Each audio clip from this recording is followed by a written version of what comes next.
Depuis l'exode d'Israël jusqu'au commencement du ministère du Seigneur Jésus, il eut 30 jubilés. Un sujet intéressant d'étude biblique pour vous si vous le voulez.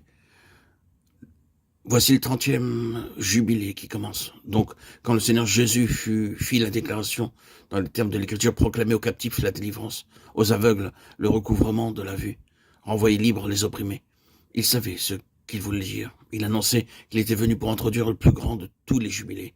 La réalisation, l'accomplissement effectif de cela était pour encore un peu plus tard, peut-être 3 ans et demi plus avant. Mais cela pris et fait durant les 40 jours. Et comme en étant les conséquences, cela pris et fait en premier lieu quant à lui-même, par la résurrection. Il entra en possession de sa propre délivrance, de sa complète émancipation. Il fut libéré. Voyez-le maintenant, aucune limitation géographique ne peut le retenir. Il est en dehors de tout cela. Aucune limite de temps ne peut le retenir. Aucun de ces anciens traits de limitation et d'étroitesse ne prévalent à présent.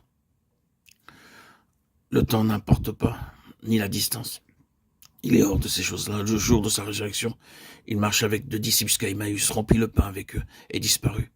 Ils retournèrent en courant à Jérusalem pour raconter la nouvelle, mais il était là avant eux. Ce fut ainsi constamment. C'est un exercice de cataloguer toutes les marques de sa délivrance pendant ces 40 jours. Voyez maintenant ce qu'il fait avec ses disciples, avec la compagnie plus large qui doit être le noyau de son Église. Il apparut à plus de 500 frères à la fois, dit Paul, 1 Corinthiens 15:6. Qu'est-il en train de faire? Établir la preuve quant au fait que maintenant il ne connaît aucune imitation, aucune limite ou lien, il est libre. C'est là un héritage formidable pour l'Église, pour nous. Combien nous en sommes réjouis aujourd'hui de réaliser que la question géographique n'importe pas, que ce soit à 50, à 500 ou à 5000 kilomètres, que le temps n'importe pas. Aucune de ces choses n'a d'importance. Le Seigneur est libre, il est libre. Et c'est là pour l'Église une chose formidable que cela soit établi par plusieurs preuves. Si vous et moi avons été de façon réelle au bénéfice de ces 40 jours, nous devons aussi être des hommes et des femmes libérés et délivrés. Pensez à Thomas. Fut-il un homme plus lié que Thomas?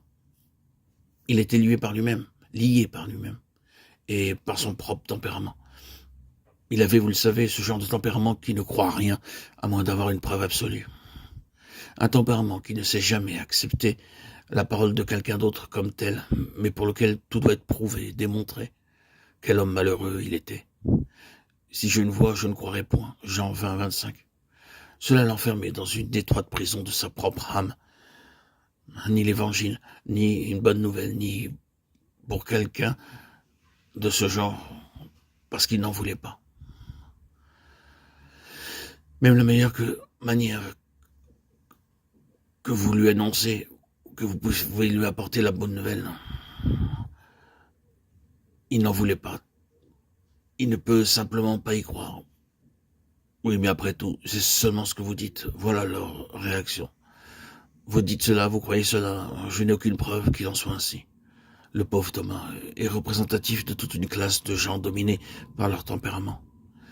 Mais considérez cet homme quelques jours plus tard. Le Seigneur a vite réglé tout cela en ce qui concerne Thomas. Et si complètement que lorsque 8 jours après, il fut invité par le Seigneur en ces termes, avancez ton doigt, pour examiner et constater quant à lui-même l'évidence, il n'est point rapporté qu'il le fit. Il ne put que dire, mon Seigneur et mon Dieu. Il est écrasé, mais il est un homme affranchi. La même chose fut vraie de tous. Chacun d'eux avait besoin de délivrance. Et cette délivrance se produisit pendant les 40 jours. Puis ils furent des hommes au large. Ils se tenaient là ensemble, le jour de la Pentecôte, en hommes libres. La résurrection du Seigneur Jésus doit avoir cet effet-là, en vous, en moi. Elle doit nous délivrer de nous-mêmes et de notre propre petit monde. Et grâce à Dieu, elle opère cela. Si nous y entrons de façon vitale, si vous ne connaissez pas son expérience, cela est néanmoins votre héritage. C'est pour vous, pour nous tous. Ce n'est pas un point de doctrine chrétienne.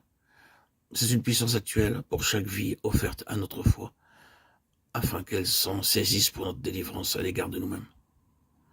Ce fut l'année de leur délivrance, mais aussi l'année de notre délivrance, de celle de l'Église.